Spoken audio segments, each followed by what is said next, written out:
오늘 우리에게 주실 하나님의 말씀은 히브리서 11장 23절 말씀입니다. 믿음으로 모세가 났을 때에 그 부모가 아름다운 아이임을 보고 석 달 동안 숨겨 임금의 명령을 무서워 아니하였으며.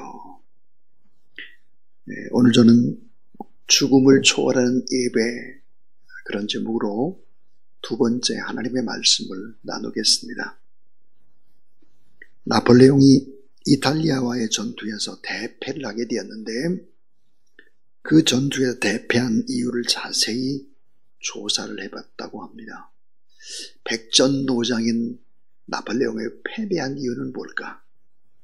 한 기병대대가 늦게 도착하기 때문이었습니다. 그런데 이 기병대대가 늦은 이유는 한 중대 때문이었는데, 한 중대가 늦어진 이유는 한 소대가 늦게 도착을 했기 때문이었습니다. 그러면 그 한 소대가 늦어지는 이유는 무엇인가 하면, 그 소대의 한 병사가 말발굽에 박힌 편자에 못이 빠져서 그 못을 다시 박느라고 늦었다는 것입니다. 그러니까 천하의 명장 나폴레옹의 아주 작은 편자 못 하나 때문에 중요한 전투에서 대패를 한 것입니다. 지난 2003년 7명의 승무원을 태우고 지구로 귀환한 우주선 콜럼비아호가 지구로 돌아오는 중에 대기권에서 폭발을 하고 말았습니다. 그 이유는 무엇이었을까? 당초 이륙시에 단열재 조각 하나가 연료 탱크에서 떨어져 나오면서 선체의 날개 부분을 부딪히면서 작은 구멍을 냈는데, 대기권에 진입을 할 때 이 작은 구멍으로 뜨거운 열기가 흡수되면서 폭발로 이어진 것입니다. 거대한 우주선의 폭발 원인이 작은 단열재 조각 하나였습니다. 이 작은 것 하나 때문에 큰 것을 모두 다 잃게 되는 이런 사례는 너무 많습니다. 하나님께서는 인간이 상상할 수 없는 방법을 통해서, 아주 작은 것을 통해서 위대한 역사를 이루어 갔습니다. 자, 백전노장 거인 골리앗을 물리치기 위해서 하나님이 준비한 것은 작은 10대 소년 양치기 다윗이었습니다. 골리앗보다 더 크고 힘세고 엄청난 신무기를 가진 장군이 아니었습니다. 거대한 로마의 정치적인 세력을 물리치고 새 역사를 도래하게 할 때 하나님은 로마 군대보다 더 강한 천권을 통치하는 그런 부대가 아니었고, 베들레헴 말구유의 작은 아이였습니다. 오늘 본문 속에서도 하나님께 전혀 상상할 수 없는 방법으로 하나님의 역사를 이루어갑니다.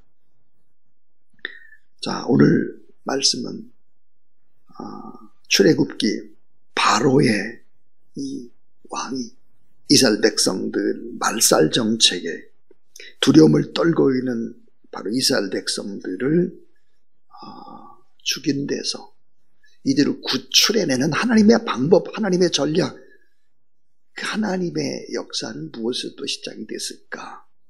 놀랍게도 히브리의 작은 노예 총 가운데 아므람과 요게벳이 있었습니다. 이 바로의 세력을 무너뜨리기 위한 하나님의 전략은 작은 히브리 노예의 아들을 바로의 왕궁의 한 복판에다가 들어가도록 밀어넣는 것입니다. 결국은 바로의 아들로 자라나게 하는 전혀 상상할 수 없는, 예측할 수 없는 방법으로 이스라엘 백성들을 구출해내는 하나님의 전략을 쓰고 있습니다. 주님은 오늘도 이렇게 말씀합니다. 내 생각은 너의 생각과 다르다.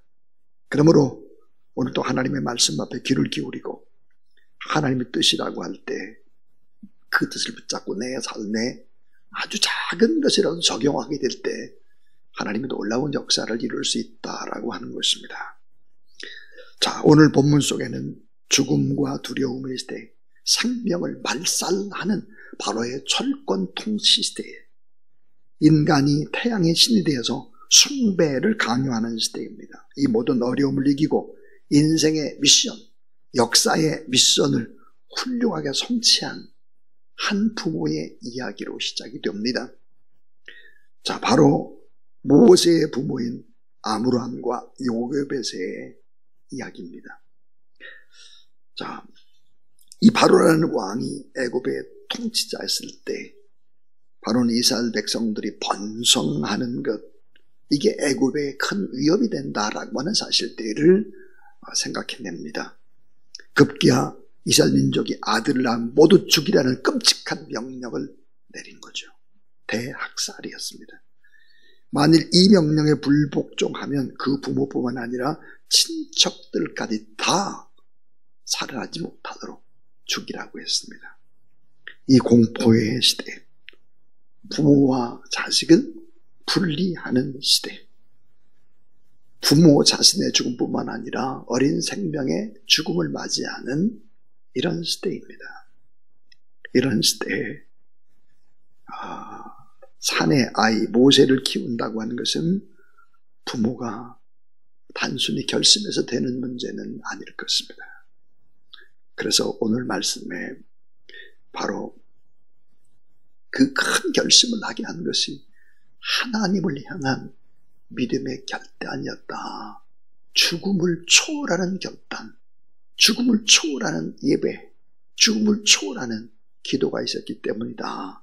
이렇게 얘기를 하고 있습니다. 자, 이 부모는 어떤 믿음을 가졌을까요? 이런 믿음을 가지고 있습니다. 그 첫 번째는 목숨을 거는 사랑의 믿음입니다. 참 놀랍게도 인간은 어머니 아버지가 목숨을 걸어야 그 자녀가 사람다운 사람이 되는 것입니다. 사랑은 뭘까요? 사랑 안에는 두려움이 없고 온전한 사랑이 두려움을 내어 쫓나니 그랬습니다. 자, 여러분, 두려워하는 사람은 사랑을 온전히 이루지 못했다 그랬습니다. 여인이 약합니다. 종노예는 약합니다. 그러나 어머니는 강하죠. 오늘 본문에 모세가 태어났을 때 모세의 부모가 특별히 그 어머님이 임금의 명령을 무성하지 않았던 이유, 그것은 믿음입니다. 그 믿음은 목숨을 담보로 하는 믿음, 사랑의 위대한 믿음이었습니다. 두려움의 반대는 용기가 아닙니다. 두려움의 반대는 믿음입니다. 정확히 두려움의 반대는 사랑의 믿음이죠. 사랑의 믿음은 도무지 좌절을 모릅니다. 포기할 줄을 모릅니다. 끊을 수도 없습니다. 영원히 내 목숨과 함께하는 것입니다. 자, 보이지 않는 하나님을 경외하는 사람은 보이는 사람을 두려워하지 않습니다. 사람이 사랑에 빠지면 뇌에서 사랑의 호르몬인 암페타민이 분비된다고 합니다. 이 호르몬은 충추신경을 자극하는 각성제로 헤로인과 같은 1급 마약에 속해야 한다 그럽니다. 얼굴이 붉어지죠. 가슴이 두근두근합니다. 심장이 멈춘 것 같은 바로 이 호르몬입니다. 사랑을 하면 겁이 없죠. 제정신이 아닙니다. 비이성적이고 비현실적이 되고 모든 것을 초월하는 힘이 생기고 용기가 생기고 열정이 생기고 담대함이 생겨서 내 목숨까지도 바치는 것입니다. 모세의 어머니 아버지의 믿음, 하나님을 위해서 자신의 몸과 마음을 바치고 어린 핏덩어리 모세를 위해서 모든 것을 바치는 사랑이었습니다. 성경에 나오는 위대한 일을 했던 사람들은 모두 다 목숨을 바친 사람들이었죠. 아브라함은 목숨을 걸었습니다. 이삭을 위해서. 한나는 자신의 목숨을 걸었습니다. 사무엘을 위해서. 한 여인 마리아는 자신을 걸었습니다. 처녀의 몸이지만 주님의 뜻을 따르기 위해서 목숨을 거는 것입니다. 그래서 인류의 구원이신 예수 그리스도가 태어나게 된 것이죠. 사랑하는 여러분, 하나님은 지도자를 쓰시기 전에 그 엄마와 아빠를 먼저 세운다라는 말이 있습니다. 자, 믿음이란 뭘까요? 목숨을 거는 사랑의 믿음입니다. 두 번째는 먼저 아름다운 것을 보는 믿음입니다. 히브리서 10장 23절, 믿음으로 모세가 낳았을 때 그 부모가 아름다운 아이임을 보고 석 달 동안 숨겨 임금의 명령을 무서워 아니했다 그랬습니다. 출애굽기 2장 2절에 보니까 그 여자가 잉태해 아들을 낳아 그 준수함을 보고 석 달 동안 숨겼다 그랬습니다. 자, 자녀의 아름다운 것을 보는 것입니다. 피터거리 속에서 준수함을 보는 것입니다. 하나님의 뜻을 보는 것입니다. 이 준수함이라는 히브리어는 아름답다의 뜻이고 존귀하다의 뜻이고 뛰어나고 비범하다의 뜻이고 귀하고 가치 있다는 뜻입니다. 자, 자녀의 모습 속에서 이 준수함을 볼 수만 있다면 그 자녀는 그 엄마의 시선과 엄마의 말과 기도 속에서 준수하게 커가게 되는 것입니다. 이것이 바로 부모의 믿음이죠. 마지막 세 번째는 몸과 마음을 다해서 행동하는 믿음입니다. 우리가 하나님 앞에 예배드리고 찬양하고 기도하고 하나님을 의지한다고 고백을 해놓고 아무것도 하지 않고 하나님 알아서 해주세요, 제가 모든 것을 하나님께 맡깁니다, 이것은 무책임한 것이죠. 진정한 믿음은 믿기에 하나님께 맡겨두고 나는 손 하나 까딱하지 않는 것이 아닙니다.